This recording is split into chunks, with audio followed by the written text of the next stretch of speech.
Laurent Roland Tonekes, bonjour. Ahmed Arikba, bonjour, amis téléspectateurs et internautes, bonjour. Bienvenue. Merci. Laurent Roland Tonekes, le week-end écoulé, une marche tant annoncée, c'est finalement tenue. Oui, c'est une bonne nouvelle dans la mesure où on a constaté que les centrales, les syndicats au plan international ont commencé par se pencher sur la situation du Bénin. N'oubliez pas que l'une des têtes, en tout cas importantes, du syndicat au monde basé en Belgique s'est prononcée. Et la CSC Afrique qui a écrit, en tout cas pour saisir le Bénin, pour interpeller le Bénin.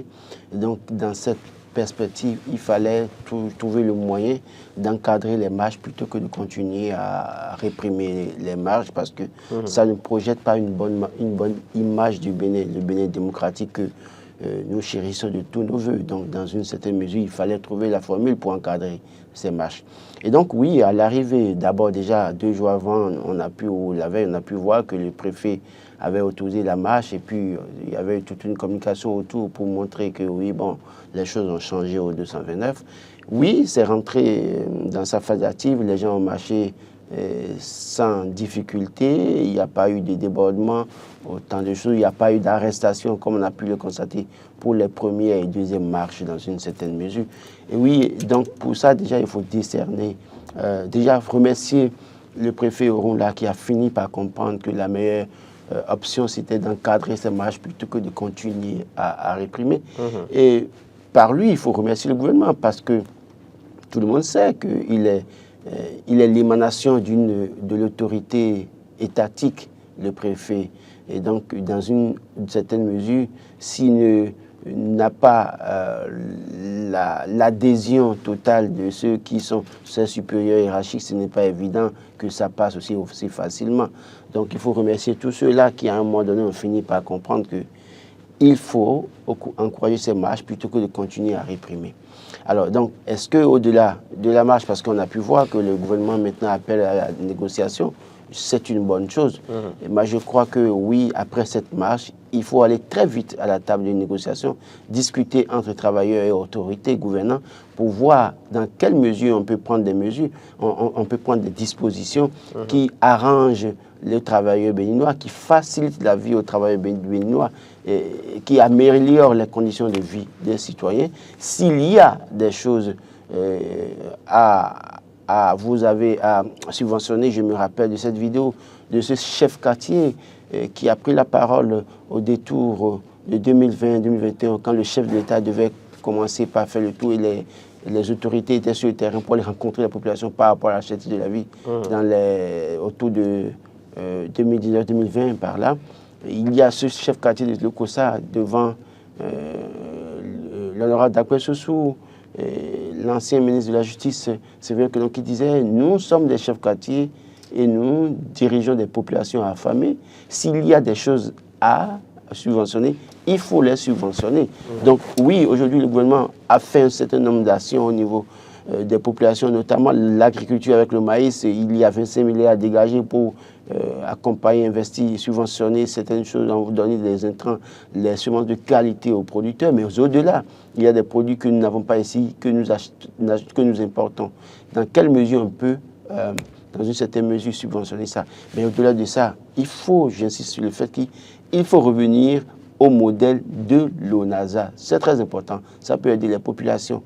Autant de choses. La production du riz au Bénin, à quel niveau nous nous situons aujourd'hui? Le ministre de l'Agriculture a annoncé un certain nombre de prévisions en termes de chiffres que nous pourrons avoir, mais est-ce qu'aujourd'hui nous avons eu les résultats à l'arrivée? Autant de choses sur lesquelles il faut réfléchir pour voir comment on peut financer un certain nombre de choses pour faciliter la tâche aux Béninois, subventionner, faciliter la tâche aux Béninois, mais en même temps améliorer les conditions de vie et de travail. Parce qu'au-delà de tout, écoutez, les salaires ont été augmentés en fin 2022. Mais est-ce que l'augmentation de salaire opérée en décembre 2022, janvier 2023, est-ce que ça permet toujours au travail aujourd'hui de vivre, ne serait-ce que pour avoir 2-3 repas par jour? Posons-nous les vraies questions. Et je crois que c'est de ça qu'il est question. Donc, ne pas aller très vite à la table de discussion, ne pas prendre les meilleures décisions au plus vite, peut amener les travailleurs à vouloir encore aller dans les rues. Et donc, chaque fois que les travailleurs vont dans la rue, dans les rues pour dénoncer, ce n'est pas une bonne image pour un pays. Aucun gouvernement au monde n'accepte les marches. Mais malheureusement, c'est que si vous ne faites pas les choses en amont, les gens sont obligés de marcher. Et de marche en marche pacifique en marche en pacifique, à un moment donné, ça peut déborder, ça peut dégénérer à tout moment. Ce qu'on ne souhaite d'ailleurs pas. Ce qu'on ne souhaite pas, évidemment. Oui. La Couronne qui écrit dans ses colonnes ce matin marche contre la cherté de la vie. Les organisations syndicales promettent revenir à la charge si rien n'est fait. Et justement, on apprend donc que bien une rencontre syndicat gouvernement est prévue dans les prochains jours. Le quotidien Le Révélateur du jour, qui en sait un peu plus, nous informe déjà qu'il y a 4 points à l'ordre du jour. Oui, ce qu'il faut préciser également, c'est que oui, depuis des années, la nuit des temps, on sait que les travailleurs, les gouvernants ont toujours souhaité rencontrer les travailleurs, les gouvernants discutent, mais puis après, à l'arrivée, aucune décision prise, rien. C'est-à-dire qu'il y a ceux qui essaient de jouer la montre, on rassemble les travailleurs, on discute avec eux, mais on sait que on ne veut pas évoluer. Après, on prévoit une autre rencontre. De rencontre en rencontre, on ne fait finalement rien.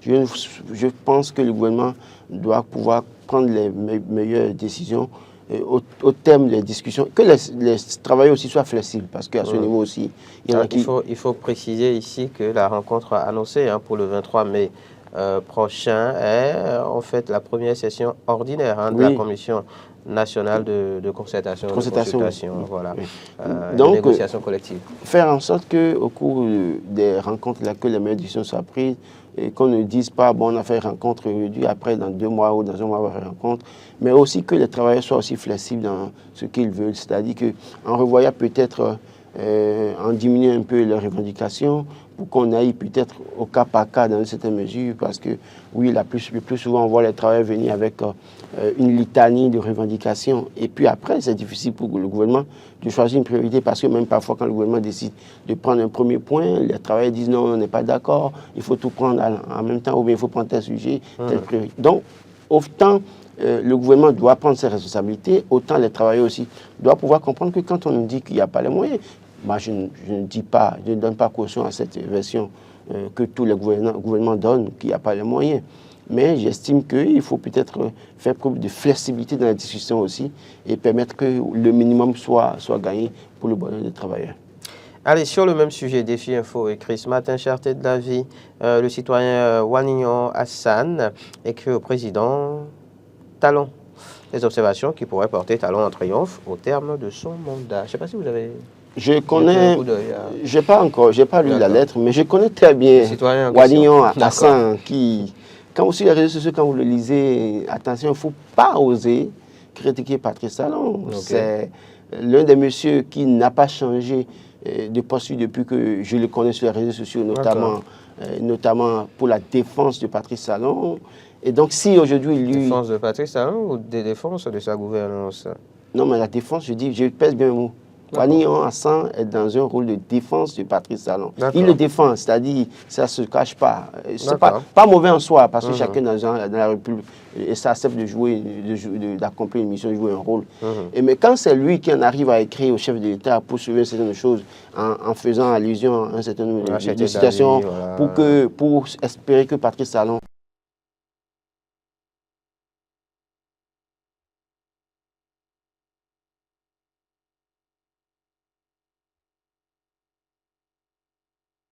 va échouer, ils vont se mettre à côté pour le critiquer encore et devenir ses opposants.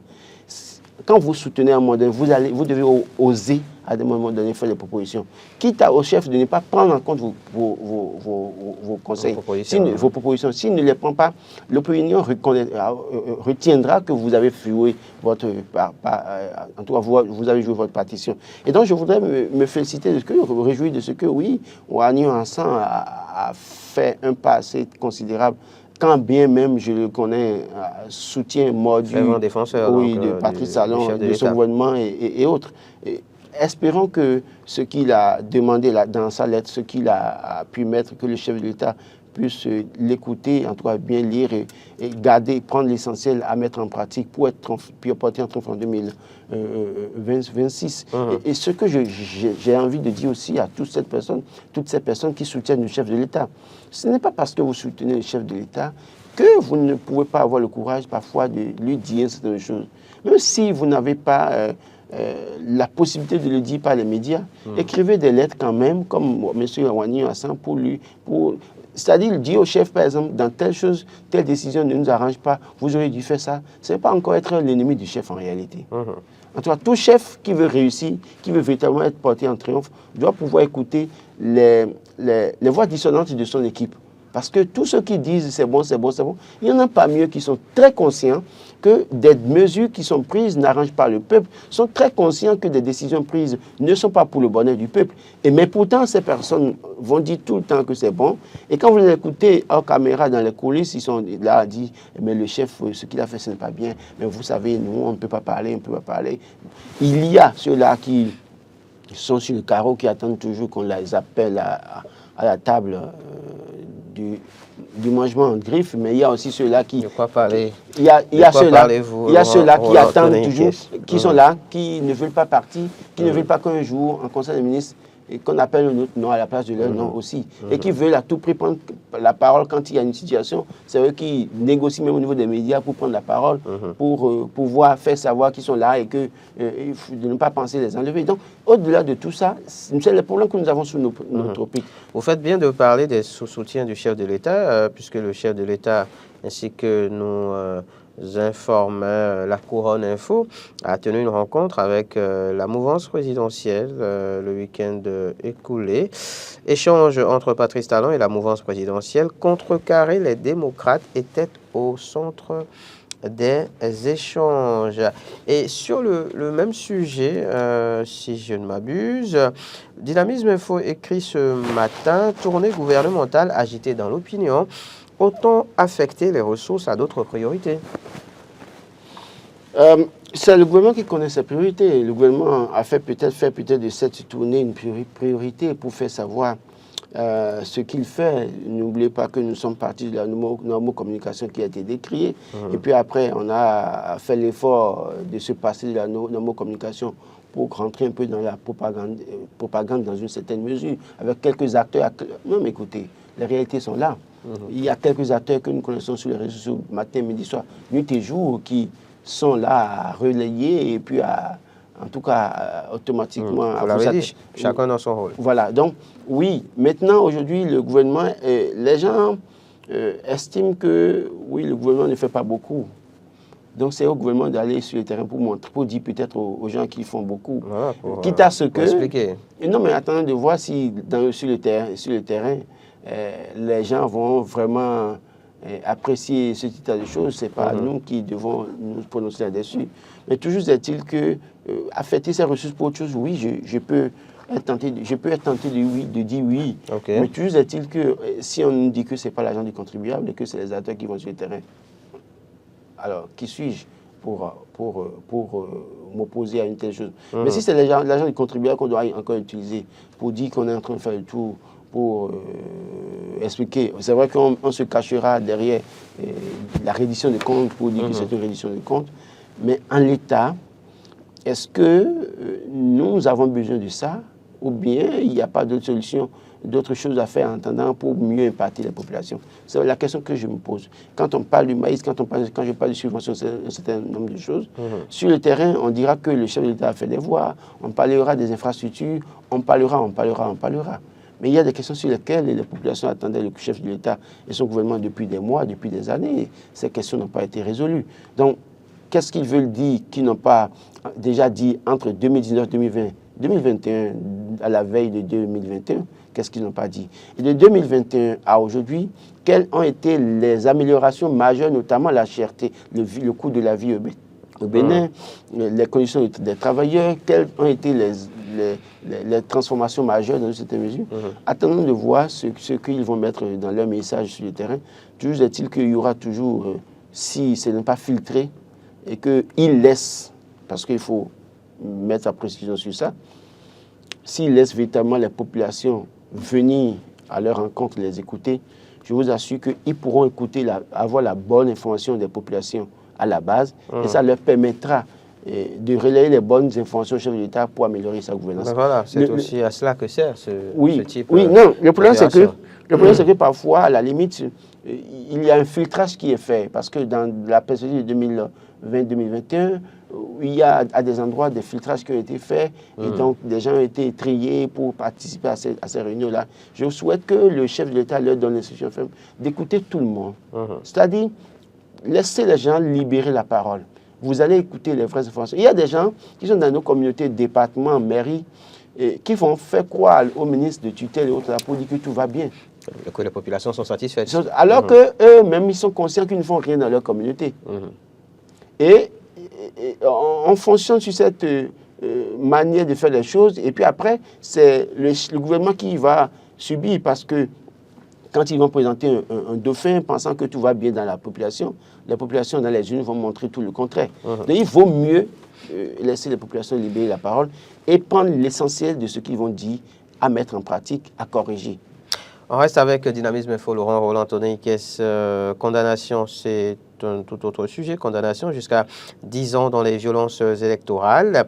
La main lourde de la criette dans les affaires à caractère politique. Bon, je crois que c'est un dossier assez dense dans la République. Les gens sont en prison depuis.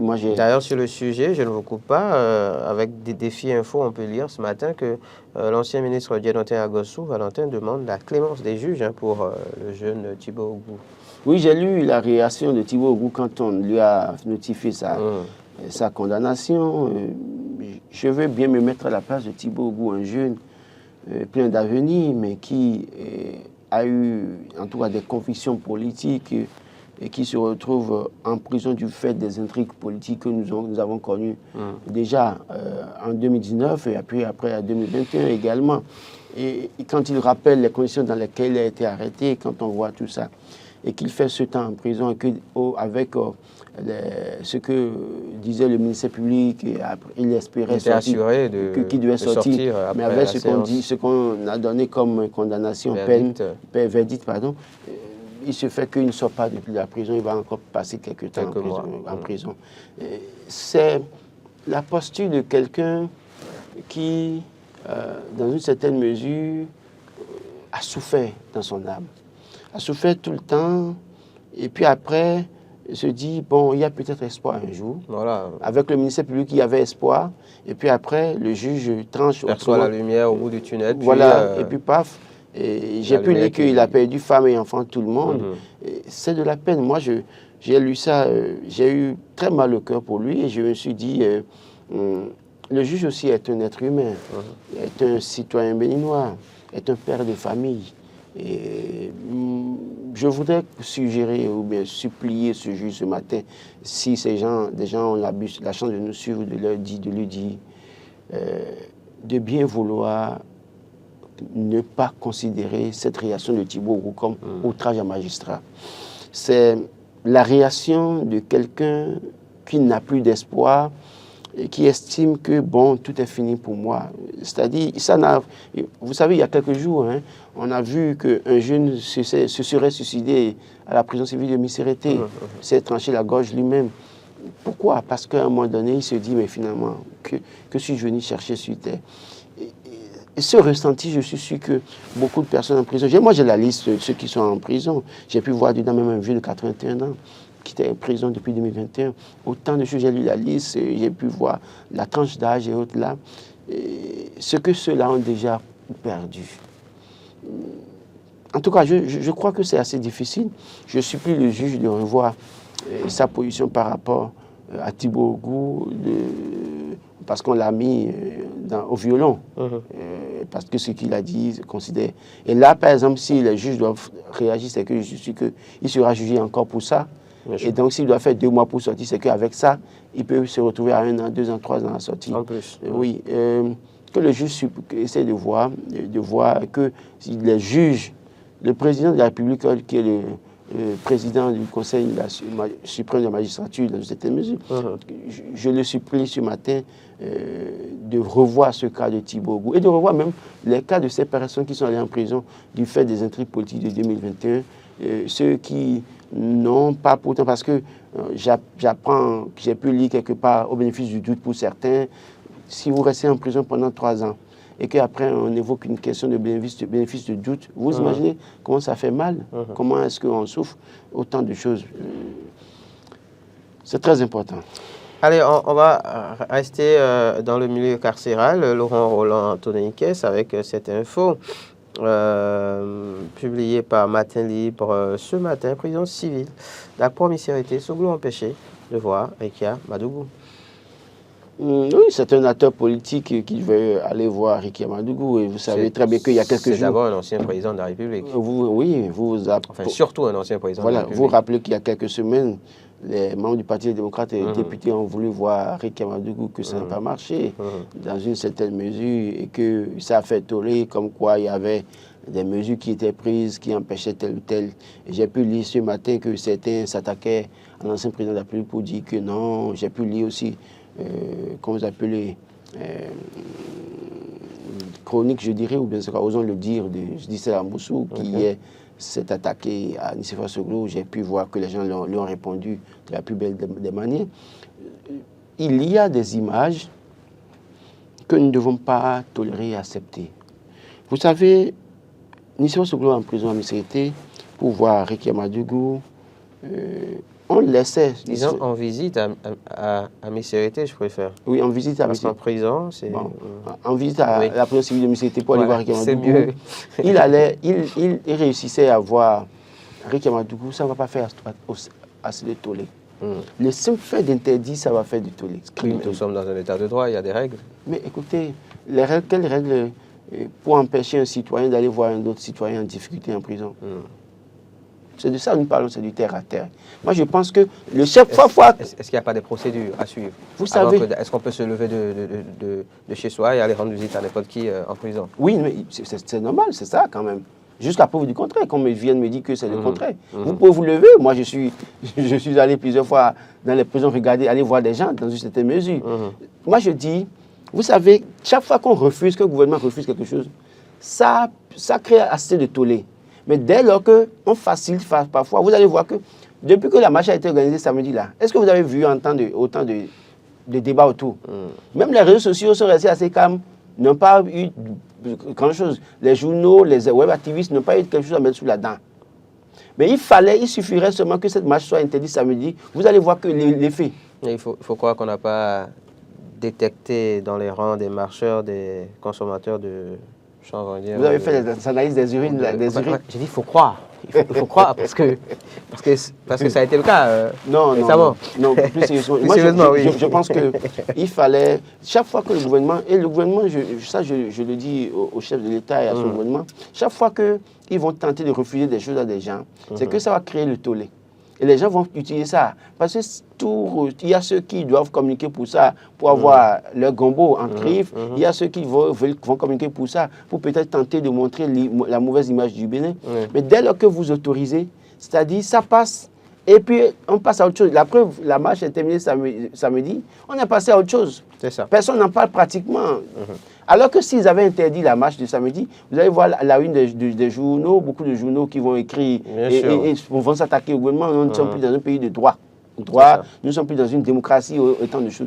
Moi, à la place des gouvernants actuels, Nicéphore Soglo à la presse civile de Missérété pour voir Rekia Madougou, on crée les conditions, on lui facilite la tâche, on lui dit, Monsieur le Président, vous êtes là on vous donne 1 heure pour rencontrer Rekia Madougou, après ça, vous pouvez partir. Donc, on crée les conditions, on arrange, on facilite. Vous allez voir que on serait déjà passé à autre chose et c'est fini, quoi. D'accord. Laurent Roland Antonin-Kess, encore un ou deux sujets rapidement. Avec le grand jury, par exemple, on apprend ce matin adhésion au bloc républicain sous le leadership de Hippolyte Arondemain. L'autre, pour nous, revient au BR, j'ai envie de dire, au Bercail. C'est une comédie politique. Comédie, dites-vous? C'est une comédie politique entretenue par le sieur Hippolyte Arondemain qui, depuis quelques jours, est devenu cet intrus qui sort de nulle part pour avoir des ambitions présidentielles pendant que de l'autre côté des partis politiques de l'Assemblée nationale, on a voté un code électoral qui dit clairement que nul ne peut être candidat si ce n'est le candidat du parti pour toutes les politiques dans une certaine mesure choisi par le parti. Et j'ai pu voir que certains commençaient par communiquer pour Hippolyte Arondemain, et puis, ou Arondemain, je ne sais pas. Et puis, moi, malheureusement ou heureusement, je me suis retrouvé dans un groupe où L'autre Renou est assez actif. Les journalistes qui communiquent pour Hippolyte Arondemain sont actifs également. Et moi, je ne manque pas de leur donner mon avis sur la question. Okay. Et donc, quand on a dit que c'est Hippolyte Arondemain qui arrive à faire la paix, à ramener l'autre Renou à la maison, est-ce que ça a été fait avec Biotchane ou bien l'autre Renou allait organiser un truc à Jeffa ou je ne sais quoi, avec paix. Et il a communiqué autour pour dire que grâce à Hippolyte Arondemain, il est revenu. Parce que Hippolyte, en question, est du bloc républicain et prétend qu'il peut être candidat. Et certainement, il a trouvé un peu de gombo qui donne de part et d'autre. Et l'autre nous profite de la situation pour dire qu'il a fait la paix. Connaissant le prototype qui n'est jamais stable politiquement parlant, attendant de voir si réellement il va se calmer avec la présence. Ce qui est sûr, Hippolyte Arondemain doit comprendre que l'autre nous, c'est quelqu'un qu'il faut entretenir au jour le jour. Le jour où il va rater manquer une seule fois à ses engagements, il connaîtra le prototype. C'est vrai que l'autre, c'est quelqu'un que je maîtrise très bien. Je suis sûr qu'il ne sera pas d'accord avec ce que je lui dis ce matin, mais c'est la réalité. Quand on dit qu'il revient à la maison, il y a la paix avec avec tout ce qu'il a dit dans une certaine mesure, pratiquement pour se retrouver du côté de l'Union progressiste pour défendre tout le temps Joseph Djogbenou. Et ça fait combien de temps maintenant? On a appris aussi qu'il a été très proche d'un autre parti de la mouvance présidentielle. Non, mais il avait pris l'UD bienvenue, Renaissance nationale. Et on sait comment ça s'est passé. Écoutez, moi je pense que c'est de la comédie politique. Hippolyte Arondemain, en réalité, qui s'adonne à ce jeu, doit pouvoir se prendre au sérieux. Parce que après, si l'autre ne commence pas à dire encore ce qu'il a l'habitude de dire aux responsables du parti Bloc républicain, il sera seul responsable. Pendant ce temps, justement, au Bloc républicain, beaucoup, on va dire, d'activités. Avec Le Monde aujourd'hui, on apprend notamment qu'il y a défection dans les rangs du Bloc républicain. Les militants dinosaures du BR, de Dogbo, Toviklin et de Lalo adhèrent officiellement au parti Les Démocrates. On parle de non-résolution, de conflit entre les fondateurs du Bloc républicain de la 12e circonscription électorale jusqu'à la mort du feu David Baumba. Encore du renfort pour Boni Yayi, écrit Le Quotidien et Allié. Présence remarquable de Eric Rondete, Guimi Tokpe et Chabi Yayi à Lalo hier. Oui, j'ai vu les images et je me suis posé la question. Je sais que David Bangba était un soutien de taille pour Boni Yayi dans le Koufou.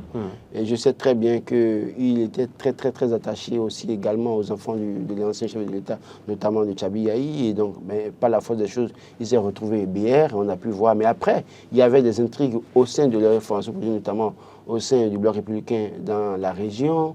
Les problèmes sont restés là, comme c'est le dit par le journal, jusqu'à la mort de David Bangba. Aujourd'hui, ces gens certainement se retrouvent peut-être à décider, parce que si le leader, celui qui était le leader, les problèmes n'ont pas été réglés jusqu'à sa mort, quel poids ont-ils? Peut-être qu'ils cherchent une nouvelle couverture. Toujours est-il qu'en fait, et c'est ce que je dis dans une certaine mesure, je reviens sur le cas que les gens n'ont pas de conviction politique, ne suivent pas véritablement une idéologie. Parce que si vous avez vraiment des convictions, vous avez une idéologie, quelle qu'en soit la situation qui prévaut, et si votre premier leader n'est pas là, c'est que vous devez pouvoir continuer à partager les mêmes convictions, défendre les mêmes idéologies. Mais la situation est claire, on connaît un peu, c'est une question d'intérêt, à la limite, politiquement parlant, sous nos cieux. Et puis, dès lors que ces intérêts ne sont pas satisfaits, on est prêt à sauter pieds joints de l'autre côté pour commencer à critiquer. C'est ce qui est malheureux.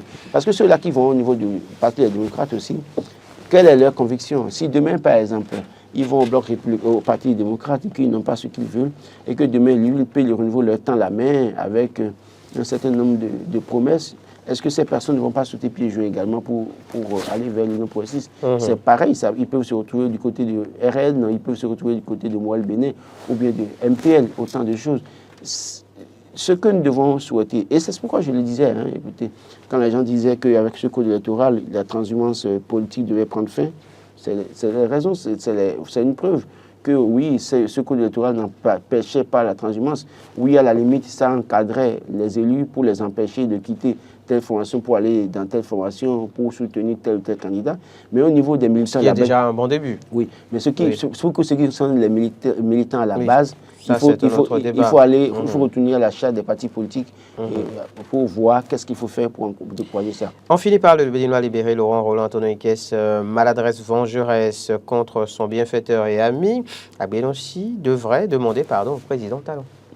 Quand vous avez été tout le temps dur avec les détracteurs d'un régime auquel auquel vous apparteniez, et que vous faites tout ça, et qu'après il y a eu brouille et que vous partez, et qu'après vous retrouvez entre griffes vos esprits pour opiner de façon, comment vous appelez, consciente à la limite, c'est qu'on peut vous traiter de vengeance ou d'ingrat, de vengeance, d'ingratitude, autant de choses. C'est ce qui arrive malheureusement à toutes les situations que nous avons connues, que ce soit politique, en interne ou à l'international, on a vu quelqu'un qui avait affiché une position assez radicale. Il ne t'aime même pas. C'est-à-dire que parfois, vous allez le voir pour dessus des sujets, il était prêt à vous rabrouer, à vous refouler. Et on connaît bien l'homme. Donc, aujourd'hui, même si dans ce qu'il dit, il y a des choses à prendre au sérieux, c'est que malheureusement... Vous vous rappelez bien de ce discours qui donne à savoir que c'est le chef de l'État qui donne le temps et que le ministre suit tout simplement le temps. Vous savez, pour paraphraser. Je ne vais pas répéter le général Mathieu Kérékou. Nous avons au Bénin beaucoup de cadres qui ne sont pas encore cadres fondamentalement pour oser à un moment donné dire non au chef. Parce que quand vous êtes là et que c'est à vous on confie la mission, aussi longtemps que moi je vivrai, je reconnaîtrai, je ferai pour moi, Agbénonci Aurélien, comptable de ce qui s'est passé avec la diplomatie béninoise jusqu'à son départ. Donc les ratés, il les assume.